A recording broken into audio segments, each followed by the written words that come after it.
3 weeks after the Federation joined Archon Station, the argument started, not with weapons, not with raids or blockades or ultimatums, with words.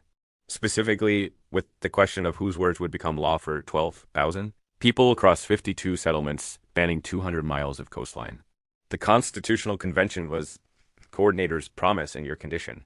63 representatives gathering in Archon, Station's largest building, to draft the document that would replace ad hoc governance with written law. Real democracy on paper. Maybe real democracy in practice if you could hold the process together long enough to finish it. You walked into that building on the first morning and immediately understood something nobody warned you about. Writing civilization is harder than building it. Welcome back, survivors. This is part 15, the Constitutional Convention. You've survived infected, ocean, island, raiders, military remnants, false vaccines, inter-settlement war, and imperial ultimatums. Now you're facing the hardest challenge yet, putting 63 people with completely different survival experiences, values, and interests in a room and asking them to agree on fundamental principles. Because here's the truth nobody tells you about democracy. Everyone supports it until they find out they might be outvoted. Let's talk about surviving politics. The room, 63 representatives. Every integrated settlement gets one vote regardless of population. Larger settlements pushed for proportional representation. Smaller settlements refused. 3 days of arguing before the convention even officially started. You compromised. Proportional representation for resource allocation, equal representation for constitutional rights. Nobody was happy. Convention almost collapsed before it began. That's how you knew the compromise was probably fair. The representatives divide along lines that become visible within the first hour. The founders are Archon Station's original settlements. They built this system. They survived the early collapse together. They trust the coordinator, trust the existing structure, and view the convention primarily as formalization of what already works. Changes make them nervous. They have 21 representatives, and they vote as a bloc when threatened. The absorbed are settlements that were integrated under pressure or force. They have legitimate grievances. They want strong individual rights, genuine secession protections, limits on central military authority. They're angry in ways that are completely justified and occasionally strategically counterproductive. 17 representatives, passionate but fractured. The Federation bloc is you and your 15 settlements. You're the newcomers, the ones who negotiated the convention into existence. Every faction wants your votes. Nobody fully trusts your intentions. 15 representatives who look to you for direction on every contested issue. The independents are 10 representatives from smaller settlements with no strong faction affiliation. They came to the convention hoping to get rights without making enemies. They'll be the swing votes on everything that matters. 63 people, 4 factions. One document that needs to govern all of them. The coordinator chairs the opening session, but has no vote. Their role is facilitation, not participation. They made that condition themselves, which you respect even as you wonder if it's genuine. The first week, foundational principles, the convention starts with what seems like the easy part. Foundational principles. Basic statements of values the Constitution will be built on. It immediately becomes the hardest part. The founders propose Archon Station exists to provide security, stability, and coordinated survival for all member settlements. The absorbed bloc immediately objects. Security and stability sound like justifications for the forced integrations they experienced. They counter-propose all member settlements retain inherent sovereignty, voluntarily pooled for mutual benefit. The founders reject inherent sovereignty. It implies settlements existed before Archon Station mattered, which challenges the whole framework of unified governance. The independents offer a middle path. Member settlements cooperate under shared governance to achieve security and prosperity impossible through isolation. Better. But now the absorbed bloc objects to shared governance because it doesn't specify limits on that governance. The founders object to impossible through isolation because smaller settlements achieve things alone before integration and they don't want their history erased. You've spent 45 minutes on the first sentence of a preamble. This is going to take a while. The rights debate. Day 4. The convention moves to individual rights. This is where the real fault lines appear. The absorbed bloc presents a list of 12 fundamental rights they want guaranteed in the Constitution. Freedom of movement between settlements. Freedom of speech, including criticism of Archon Station governance. Protection against forced military service outside home territory. Right to petition for settlement secession. Property rights that can't be overridden by resource redistribution orders. The founders accept 4 of the 12 without objection. Movement, speech, property with some limits, petition rights. They reject the rest hard. Protection against forced military service would make coordinated regional defense impossible. If a settlement gets to opt out when we need forces, we can't respond to threats effectively. The Oceanic Coalition would have destroyed isolated settlements one by one. The absorbed bloc's lead representative stands up. She's from the settlement that was forcibly annexed 20 months ago. When she speaks, the room gets quiet. My settlement didn't ask to be integrated. We were functioning. We had problems, but we were handling them. Archon Station's military arrived and told us we were a security risk and needed to come under unified governance. We had two choices: cooperate or be crushed. We cooperated. She looks directly at the founder representatives. Now you want to put in the Constitution that military service outside our territory can be compelled. You want written law guaranteeing the mechanism used to absorb us can be used again, and you want us to vote for it. Silence. The founder block's most senior representative responds carefully. What happened to your settlement was a mistake in method, not principle. Unified defense requires unified commitment. We can restrict the circumstances that require mandatory service. We cannot eliminate the requirement entirely. You're asking us to legally consent to what was done to us illegally. The room fractures. 3 separate arguments break out simultaneously. The coordinator calls for a recess. You step outside with the council teacher. She's been your eyes and ears in the convention room, watching dynamics while you watch the larger picture. The absorbed bloc is right on principle, she says. Forced military service outside home territory is a tool of empire. But the founders are right on practicality. You can't coordinate regional defense with 15% opt-out rates. There's a middle ground, you say. Mandatory contribution to regional defense, but the form of contribution is negotiable. Financial support, resource provision, defensive operations in your own territory. Military service outside home territory only with settlement council approval. Not individual opt-out, but collective settlement decision. She thinks about it. The founders lose automatic conscription authority. The absorbed bloc gets meaningful protection against forced military operations. The independents get something to vote for. Present it this afternoon. Not as a federation proposal, as a compromise emerging from the debate. She smiles. You're learning how to do this. I learned from watching you. The secession crisis, day 9.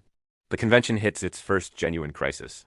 The secession rights term you negotiated with the coordinator 2-year notice period with transition agreement gets brought to the floor for constitutional incorporation. The founders want to remove it entirely. Secession rights are a destabilizing fiction. No functional government allows its own dissolution. The United States didn't allow it. No lasting civilization does. The absorbed bloc wants to strengthen it. 2 years is too long. Settlements should be able to leave within 6 months. The longer the notice period, the more time Archon Station has to make leaving economically impossible. The Federation representatives look to you. Every eye in the room follows. You stand. I want to tell you about a settlement called North Point. Part of our Federation, 60 people. When the Federation faced a resource crisis last winter, some of us wanted to invade northern settlements for their farmland. The debate was real, and the pressure was intense. The room is listening. North Point's representative voted against invasion. Publicly, loudly, at personal political cost. He knew if he was in the minority, the Federation would proceed anyway. But he voted his conscience. Why did he bother? Why vote against the majority when you can't stop them? You look at the founder bloc? Because he knew he could leave. The Federation has genuine exit rights. If we voted for invasion and he found it morally intolerable, he could have taken his settlement out. That possibility, that genuine choice is why he stayed and fought the debate instead of just complying or sabotaging. Exit rights don't destroy governance. They make participation genuine. When people can leave and choose to stay, you have real cooperation. When they can't leave, you have compliance. And compliance breaks the moment the pressure gets bad enough. The founders are quiet. Keep the secession right. Fight over the timeline if you want. But remove it entirely and you're not writing a constitution. You're writing a prison charter with better fonts. The vote on whether to include secession rights at all, 41 to 22. The founders lose. Secession stays in the document. The timeline gets negotiated down to 18 months with a structured transition process. Nobody's fully happy. Everyone can live with it. The coordinator's private warning. Night of day 11. The coordinator finds you in the corridor outside the convention hall. I need to tell you something that can't go in the official record. You follow them to a small office. They close the door. There are 3 founder representatives who are coordinating to kill the convention, not defeat specific provisions. End the whole process. They're planning to present a motion of fundamental incompatibility, argue that the rights being debated are so contrary to Archon Station's founding principles that continuing the convention threatens regional stability. Can they succeed? If they get 21 founder votes plus 5 independents, they have a majority to suspend proceedings. They've been working the independents for a week. Why are you telling me? The coordinator sits down, looks at their hands. Because I promised this convention would happen, and I intend to keep that promise. But I can't stop them through official channels without appearing to interfere with democratic process, which would prove their point that I control outcomes. You need us to stop it without you being visible. I need someone to stop it. You're the only faction with enough credibility across all groups to do it. You think about this. The coordinator is asking you to do their political work. That's uncomfortable. But the convention dying would be worse than the discomfort. I need something in return. When the convention finishes and the Constitution is ratified, the Federation's 15 settlements get the same status as original Archon Station settlements. Not absorbed members, founding contributors. The coordinator doesn't hesitate. Done. You leave the office with 12 hours to prevent a constitutional crisis. The counter move. You spend the night talking to independent representatives. Not lobbying. Listening. What do they actually want from this convention? What are they afraid of? What would make them feel like the process is worth protecting? What you find, most of them came here scared. They're small settlements. They survived by staying neutral, by not making enemies, by giving larger powers what they wanted. The convention is the first time anyone asked them what they wanted. They're terrified of choosing wrong and becoming targets. The 3 founder representatives planning the suspension motion are offering them safety. Help us end this process, and we'll protect your settlements within existing Archon Station structure. Your counter offer is different. The convention finishing protects you more than it ending.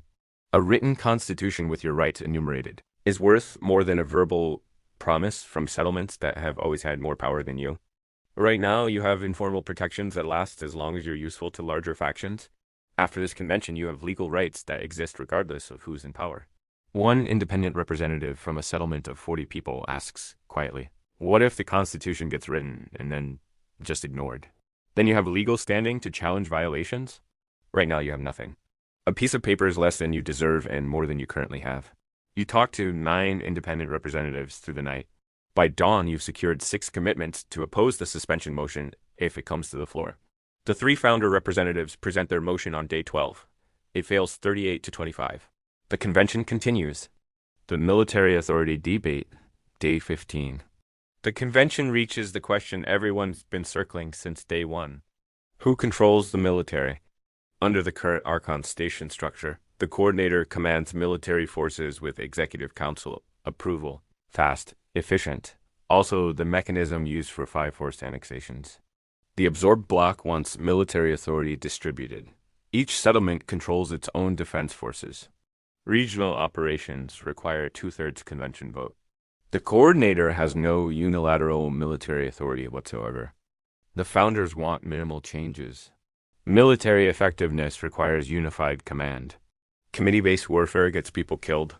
The coordinator needs authority to respond to threats faster than a vote allows. Both positions have killed people before. Distributed authority means the Oceanic Coalition picks off isolated settlements one by one while everyone debates response protocols. Centralized authority means 5 settlements get forcibly absorbed while the rest of the region watches. You've been through both. The Federation faced the Oceanic Coalition with distributed decision-making and nearly lost. You watched Archon Station's centralized authority absorb settlements that didn't want to be absorbed. The compromise you proposed takes a full day to explain and another day to negotiate. 3 tiers of military authority. Tier 1, immediate defense. Any settlement facing direct attack can call on regional military support without requiring a vote. Response is automatic. This protects small settlements from being picked off while governance processes catch up. Tier 2, regional operations. Military action beyond individual settlement defense requires executive council approval within 48 hours. Fast enough for genuine threats. Slow enough to prevent casual aggression. Tier 3, integration operations. Any military action related to absorbing new settlements or compelling cooperation requires full convention vote with 2/3 majority. This is the hardest bar to clear. It's meant to be. Forced integration should be nearly impossible. The absorbed bloc gets the protections they need. Forced annexation becomes constitutionally prohibited without an overwhelming democratic mandate. The founders get the rapid response capability they need. Genuine security threats can be addressed without bureaucratic paralysis. The vote, 44 to 19. Your strongest majority yet. The council teacher catches your arm after the vote. You just made forced integration constitutionally equivalent to a declaration of war. The 3 settlements that opposed our Federation's integration terms are now protected by rules we wrote. That's the point, you say? The resource distribution fight. Day 18, the ugliest debate of the convention. Resource distribution sounds technical. It's actually the most personal question in the room. Who gets food when food is scarce? Who gets medical supplies when supplies run low? Who gets power allocation when the grid can't serve everyone? Under current Archon Station practice, resources are distributed based on productivity contribution. Settlements that produce more get more. Simple meritocracy that rewards efficient settlements and penalizes struggling ones. The smaller settlements hate this. When you're 40 people trying to recover from a raider attack or a crop failure, productivity-based distribution punishes you for the crisis you're already in. The founders defend it. Resources following productivity creates incentives for efficiency. Needs-based distribution creates dependency. You reward struggling and penalize success. The absorbed bloc and the independents are united on this one issue for the first time. Settlements that contributed resources to Archon Station during forced integration never got productivity credit for what was taken. Now we're told we receive less because we produce less, when the reason we produce less is that our resources were extracted without compensation. That argument lands hard. Even some founder representatives go quiet. The resource debate takes 3 days. It nearly ends the convention twice. The resolution that finally passes isn't elegant, but it's honest. Baseline allocation guaranteed to every settlement, regardless of productivity. No settlement falls below survival threshold. This is non-negotiable and comes from collector reserves.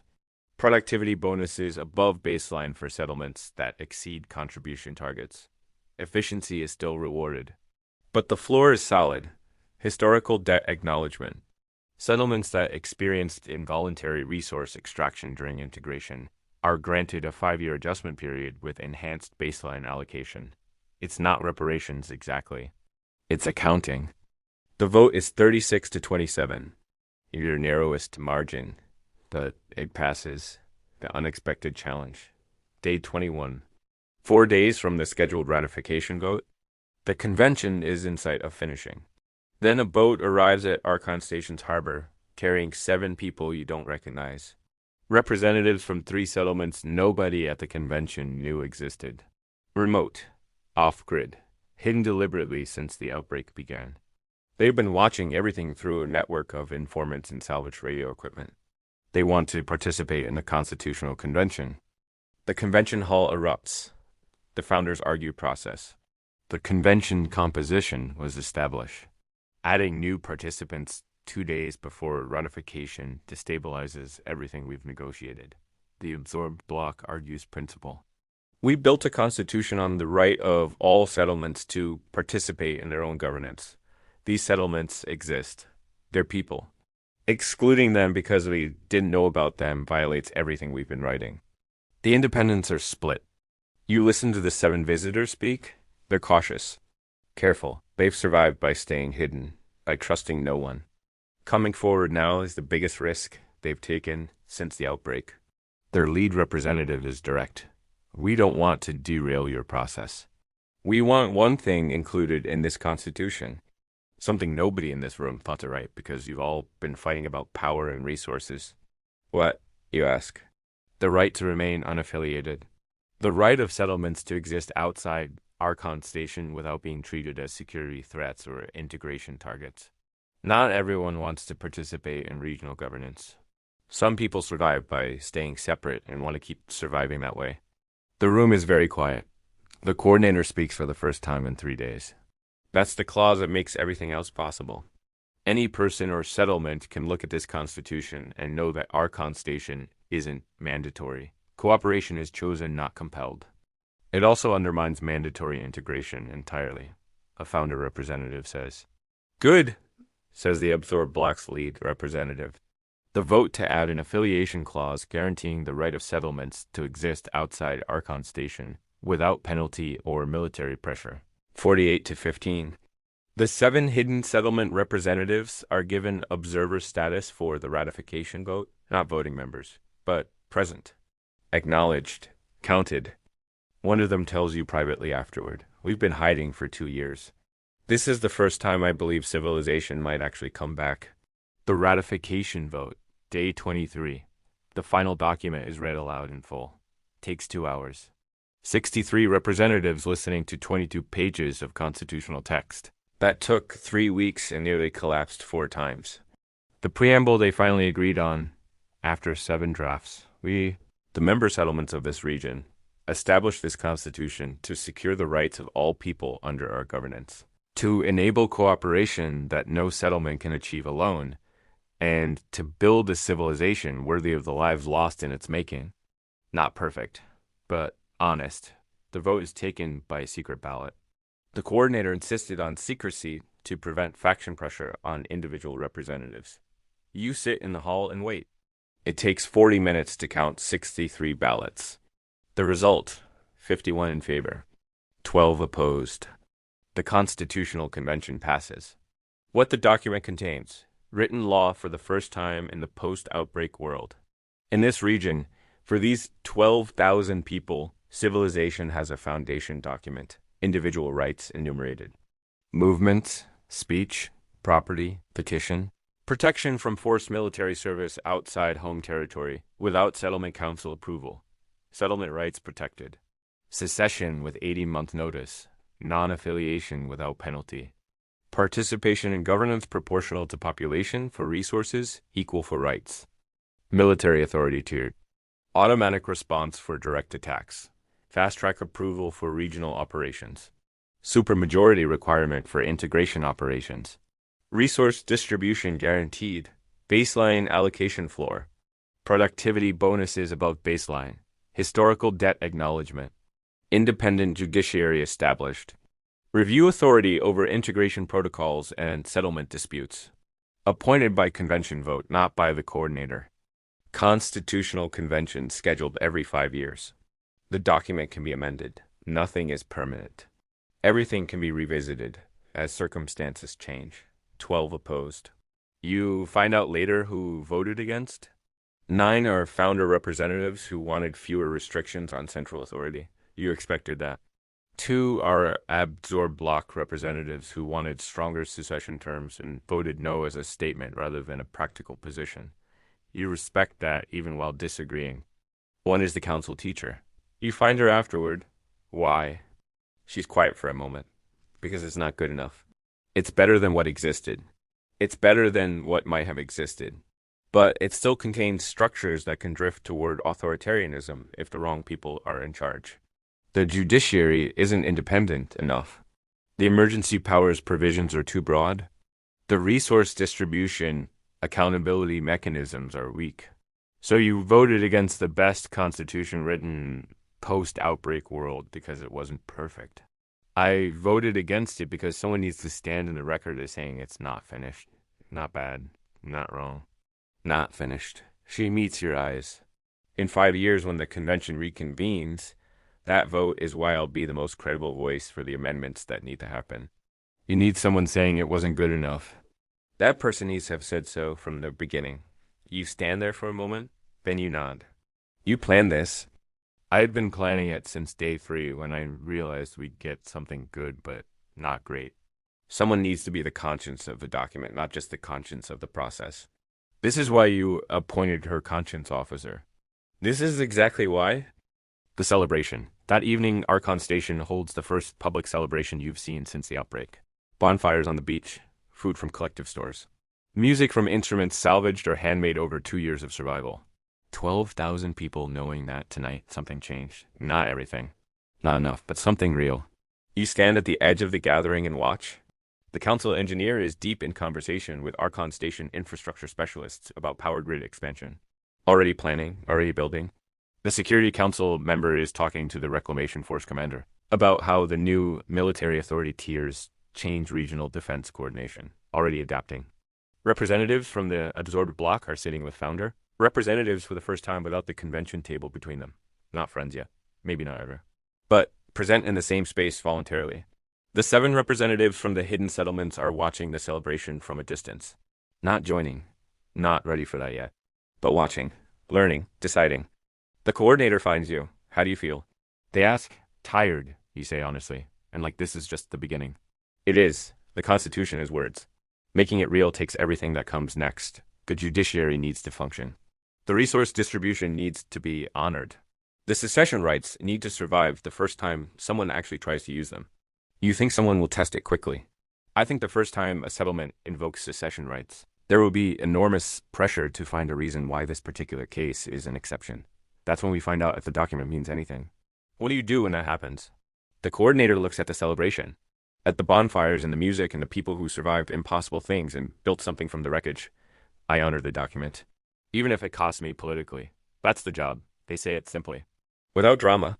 Like, it's obvious. Maybe for them it is. Maybe that's what makes them different from the warlords and false governments and raiders you fought. Maybe that's what civilization actually requires. Not perfect people. Not perfect systems. Just people who honor the agreements they make even when it's hard. Especially when it's hard. What comes next? The Constitution is ratified. The celebration is real. For tonight, it's enough to have built something worth celebrating, but you're already thinking about tomorrow. The independent judiciary needs to be formed. The 5-year convention calendar needs to be established. The military authority tiers need operational protocols. The historical debt settlements need transition agreements. And somewhere out there, the person who funded the Atlantic Medical Research Collective is still unidentified, still operating, still building something you haven't seen yet. The Raegers haven't stopped. They're adapting in ways your scouts find disturbing. The organized horde from Part 13 was the first indication. It won't be the last. The hidden settlements that came forward at the convention represent a larger community of people who chose isolation over civilization. Some will integrate voluntarily now. Some won't. How Archon Station treats them will define whether this constitution means anything. And internally, the Federation's identity is shifting. You're no longer a scrappy, independent, democratic experiment. You're one of the founding voices of a regional civilization. That comes with different responsibilities, different expectations, different threats. You started on a sinking ship trying to survive one night. Now you're helping write the rules for 12,000 people trying to survive forever. Same challenge. Completely different scale. If this episode helped you think about how democracy gets built rather than just defended, hit that like button and subscribe. Leave your thoughts in the comments. What would you have included in this constitution? What would you have fought hardest for in the convention room? We'll see you in part 16. Because the Constitution is written, now someone has to make it work. And not everyone wants it to. Stay strong, survivor. You didn't just survive the apocalypse. You started rebuilding what came before it.